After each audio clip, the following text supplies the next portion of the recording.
मिट्टी से जुड़ी मेहनत, खेतों में बीतता जीवन। किसान हर दिन सोचता है घर चलता रहे, आज भी और कल भी।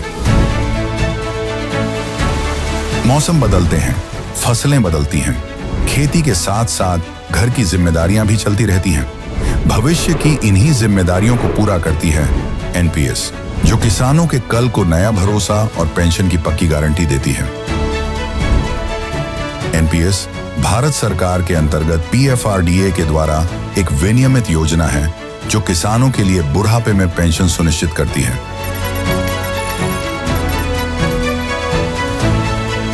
एनपीएस खाता खोलने के लिए अपने नजदीकी सीएससी से संपर्क करें या 1800-1107-08 पर कॉल करें।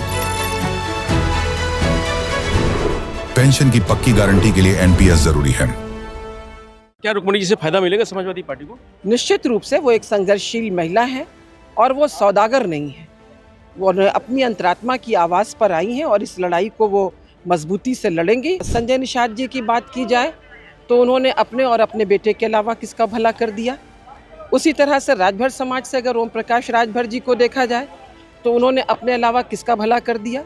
तो ये सब लोग एक तरह से टिकट का व्यापार करते हैं, अपने समाज का ये सौदा करते हैं।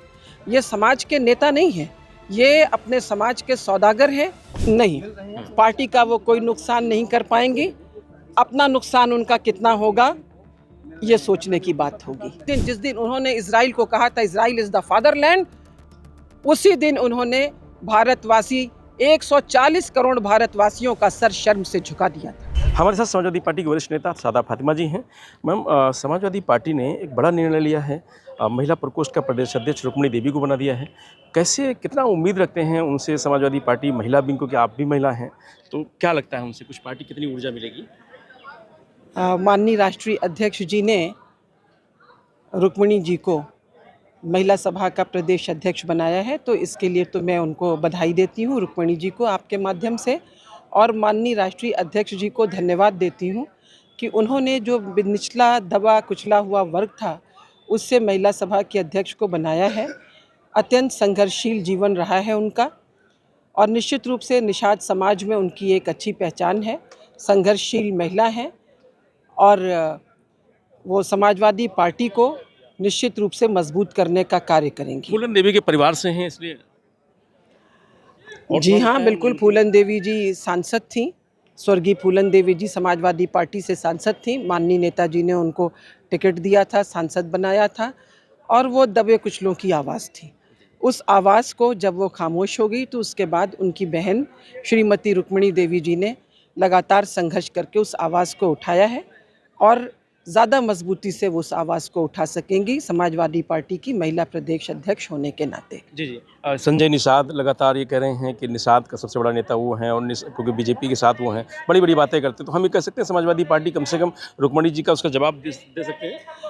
और देखिए, चाहे संजय निषाद जी हों या राजभर समाज के ओम प्रकाश राजभर जी हों, ये सब बड़बोले लोग हैं और ये खुद ही खुद को कहते हैं कि हम सबसे बड़े अपराधी हैं, हम सबसे बड़े माफिया हैं, सबसे बड़े गुंडे हैं और इन्होंने केवल अपने और अपने परिवार के अलावा किसी का भला नहीं किया है। तो समाज ये देखना चाहता है कि उनके समाज का उद्धार कौन करेगा। अगर संजय निषाद जी की बात की जाए तो उन्होंने अपने और अपने बेटे के अलावा किसका भला कर दिया। उसी तरह से राजभर समाज से अगर ओम प्रकाश राजभर जी को देखा जाए तो उन्होंने अपने अलावा किसका भला कर दिया। खुद वो राष्ट्रीय अध्यक्ष हैं, बेटा उनका महासचिव है, तो अपने समाज के किस व्यक्ति को क्या कर दिया। तो ये सब लोग एक तरह से टिकट का व्यापार करते हैं, अपने समाज का ये सौदा करते हैं। ये समाज के नेता नहीं हैं, ये अपने समाज के सौदागर हैं जो पैसों के एवज में अपने समाज को बेचते हैं।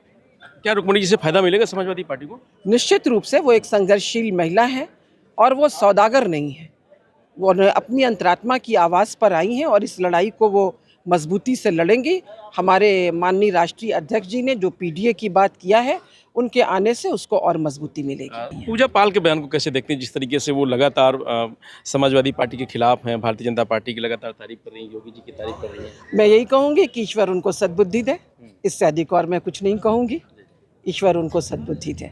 पूजा पाल क्या पार्टी का नुकसान कर पाएंगे कुछ, जिस तरीके से बयानबाजी कर रही है?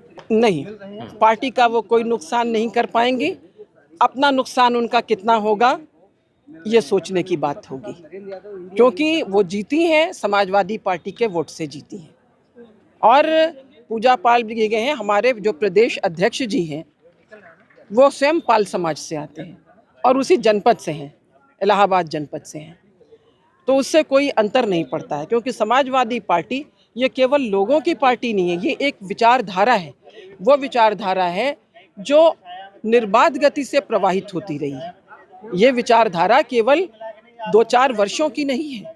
ये विचारधारा, इसका उद्गम स्रोत महात्मा गांधी से है, वहाँ से उनका उद्गम है, आज़ादी से पहले से है।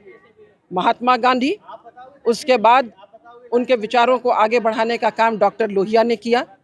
डॉक्टर लोहिया के बाद उस मशाल को थामने का काम श्रद्धेय मुलायम सिंह यादव जी ने किया, उनके अनुज शिवपाल जी ने किया, और आज उस मशाल को पूरी तरह प्रज्वलित करने का कार्य और उस मशाल को लेकर के आगे बढ़ने का कार्य समाजवादी पार्टी के राष्ट्रीय अध्यक्ष माननीय अखिलेश यादव जी कर रहे हैं। तो ये निरंतर ये समाजवादी विचारधारा प्रवाहित होती रही है, प्रवाहित होती रहेगी, ये सतत प्रवाहमान है और गतिशील रहेगी। डीएसपी जो एक्टिव हुई है, क्या लगता है समाजवादी पार्टी को? लग रहा है कि थोड़ा सा वो डैमेज कर सकती है, जैसे कहा जा रहा है बीजेपी की बी टीम है, ये भी कहा जाता है, लेकिन अब एक्टिव जो हो रही है उससे लगता है आपको कि डीएसपी कुछ? कौन एक्टिव हो रहा है, आप हमें बताएं। डीएसपी रैली करके कह रही कि बहुत सारे लोग रैली तो उसमें जो बसें होती हैं वो कहाँ से जा रही हैं, सबको पता है, वो भाजपा के लोग भर भर के भेज रहे हैं। और जो बसपा सुप्रीमो हैं, क्या वो स्वयं कभी बाहर निकल के आई हैं? वो अपना जो उनका आवास है, जो बंगला है, वहीं पर एक्टिव होती हैं। तो एक बात है, ये ट्विटर से खाली ट्वीट करने से, अब तो एक्स हो गया है, ये इसके ऊपर सब कुछ करने से नहीं होता है। ये सिर्फ फेसबुक, यूट्यूब, इससे अगर राजनीति होती, ये ठीक है, प्रोपेगेंडा होता है, लेकिन जो वोटर है वो ये देख रहा है कि उसके सामने इस वक्त सबसे बड़ा मुद्दा है उसके आरक्षण का, उनके समाज के, दलित समाज के सामने सबसे बड़ा मुद्दा है, क्योंकि ये आरक्षण था जिसने दलित समाज को बड़ी संख्या में आईएएस, आईपीएस और यहाँ पर जो प्रदेश या जहाँ की भी थी, उन सेवाओं में उनका बहुत बड़ा, हम कह सकते हैं, उनकी हिस्सेदारी काफ़ी थी। तो वो आरक्षण समाप्त हो जाएगा तो बचेगा क्या? और भारतीय जनता पार्टी फेजेज में उस आरक्षण को समाप्त करने का षड्यंत्र रच रही थी। किसी यूनिवर्सिटी में अगर किसी विभाग के 5 पद खाली थे तो वो एक साथ नहीं करती उन्हें एडवर्टाइज, वो एक एक दो करती है जिस पे आरक्षण लागू नहीं होता। तो बैकडोर से उसने पूरी एंट्री कर ली। इसलिए जो पूरा दलित समाज था, जब उसने देखा कि वो अपने नेता के हाथों ठगा जा रहा है, वो उसके वोटों की सौदागर हो गई हैं, अपने उनको आवाज़ से बाहर निकलना नहीं है, तब वो हमारे राष्ट्रीय अध्यक्ष माननीय अखिलेश यादव जी के नेतृत्व में इकट्ठा हुआ। और उस समय तो उसने बिना किसी उसके साइकिल का बटन दबाया था और 37 लोग जीत करके एमपी लोकसभा में गए थे। और इसीलिए मैंने कहा कि उस 37 को तो छोड़िए, इस बार तो और भी ज़्यादा जीत करके जाएंगे। और निश्चित रूप से 2027 में माननीय अखिलेश यादव जी के नेतृत्व में पूर्ण बहुमत की सरकार बनेगी। दलित समाज पूरी मजबूती के साथ में माननीय अखिलेश यादव जी के साथ में खड़ा है। इसलिए खड़ा है कि उसको पता है कि उसके आरक्षण की लड़ाई कोई और नहीं लड़ पाएगा। वो लड़ाई ना तो बहन जी लड़ पाएंगी, ना उनके भाई जी लड़ पाएंगे। तो मुझे नहीं पता कि वो कहाँ एक्टिव हो रही हैं, मुझे नहीं मालूम वो कहाँ एक्टिव है। इजराइल ईरान का जो युद्ध चल रहा है, उसमें प्रधानमंत्री मोदी की जो प्रतिक्रिया रही है या उनका जो कुछ रहा, उसको कैसे देखते हैं? और उसमें हमको क्या देखना, 28 तारीख को ईरान पे अटैक हुआ और उससे 2 दिन पहले प्रधानमंत्री जी कहाँ गए थे? इजराइल गए थे। इजराइल में जाके उन्होंने क्या कहा? Israel is the fatherland and India is the Motherland. तो उसी समय उन्होंने भारत माता के गौरव को उस नेतन्याहू के चरणों में गिरा करके उसके गौरव को धूल धूसरित करने का कार्य किया था। और इसके लिए प्रधानमंत्री मोदी जी को इस देश की 140 करोड़ जनता से माफ़ी मांगनी चाहिए, क्योंकि वो हर बात में कहते हैं कि मैं इस देश के 140 करोड़ लोगों का प्रतिनिधित्व करता हूँ।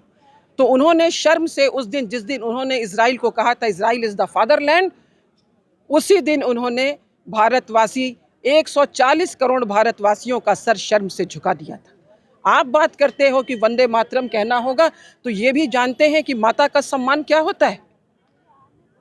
माँ के लिए तो लोग अपना सर कटा देते हैं, क्योंकि उसका प्यार अथाह होता है। उसके हित लड़े की माता का वात्सल्य अथाह असीमित है, और उसका सर वो झुका है उस नेतन्याहू के चरणों में, जिससे बड़ा कोई आतताई नहीं है। वो और ट्रंप सब जानते हैं कि एप्स्टाइन फाइल में क्या हुआ। नरभक्षी लोग हैं, लोगों ने सब देखा है उसके ऊपर कि किस तरह से ये लोग इतने बड़े चाकू से ये काट काट करके मतलब हम तो कह भी नहीं सकते हैं कि ये किस तरह से ये इंसानों का गोश्त खा रहे हैं। इन्हें कोई इंसान कह सकता है? उसको ये माय फ्रेंड ट्रंप कहते हैं। वहां पर जाके अपना फादरलैंड बता रहे हैं, इसलिए बता रहे हैं कि वहां से इन्होंने हिंसा करना सीखा है। तो हम लोग ही नहीं, इस देश की 140 करोड़ जनता इनसे कह रही है कि माननीय प्रधानमंत्री जी बहुत हो गया, और हम लोग आपको 2027 में उत्तर प्रदेश से और 29 में आपको पूरे भारतवर्ष से आपके फादरलैंड में भेजने का काम करेंगे। आप वहीं जाएं अपने फादरलैंड में, और आपके जो ग्रैंडपा हैं ट्रंप, उनके पास आप जाएं। इस भारत को, भारत भूमि को आप मुक्ति दे दें, हम फिर इसे गंगा जल से पवित्र कर लेंगे। हाँ, तो ये सादा फातिमा जी हैं, जिनका कहना है कि रुक्मणी देवी को समाजवादी पार्टी ने एक जिम्मेदारी दी है, और उम्मीद है क्योंकि वो उस समाज से आती हैं जो दबा कुचला रहा है। फूलन देवी के परिवार से उनकी बहन है, लगातार फूलन देवी के ना रहने के बाद वो संघर्ष करती रही हैं। आज पार्टी ने जिम्मेदारी दी है तो ज़रूर उनका समाजवादी पार्टी को फायदा मिलेगा और वो अपनी जिम्मेदारी बखूबी निभाएंगी। रंजीश यादव, लोकमत हिंदी, लखनऊ।